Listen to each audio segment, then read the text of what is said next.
We believe in something called a blue ocean strategy. Over the last few years, we've been concentrating on the diplomatic clientele that's where we are, you know. It's a lot of the diplomatic district that's around us, and that's primarily been our focus.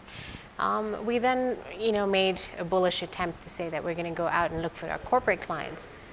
And the issues obviously we have are the roads, the time it takes to get from one place to another. Trying to attract certain corporates to come out this way has been difficult. However, there are options. There are ways to lure them in a different way. Again, creating these unique experiences where people can come out, have other things to do if they're here for a full week. Maybe transportation. I mean, there's a lot of options that we can look at.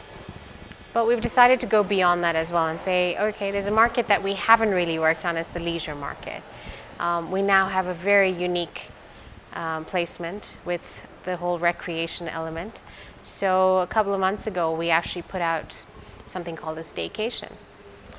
We find in months of December, when everybody runs away to Mombasa when they want to get to the beach, we forget about the people that actually live in Mombasa, who are actually probably running away from the beach and trying to go somewhere. There is the middle to lower class people who can't afford a plane ticket and to get out with their entire family and go on a holiday. So how do we create that holiday experience here in Nairobi? There's neighboring cities like Kisumu, Eldoret, that have the people who want to travel into Nairobi, whether it's just for a weekend, a whole week with their kids. There is a certain vibe to that. So we created something called a staycation. Take a flight in, we pick you up from the airport, you come here, spend the weekend with your kids. You can drop them off at the children's play, the trampoline park, all the recreation.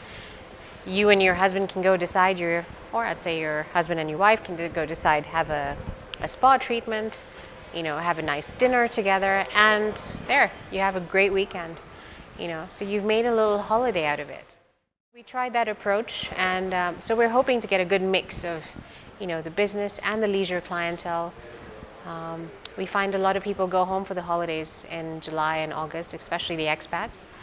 And this is the time we would want to capitalize on that leisure, because this is the time people are coming to watch the migration in the Mara.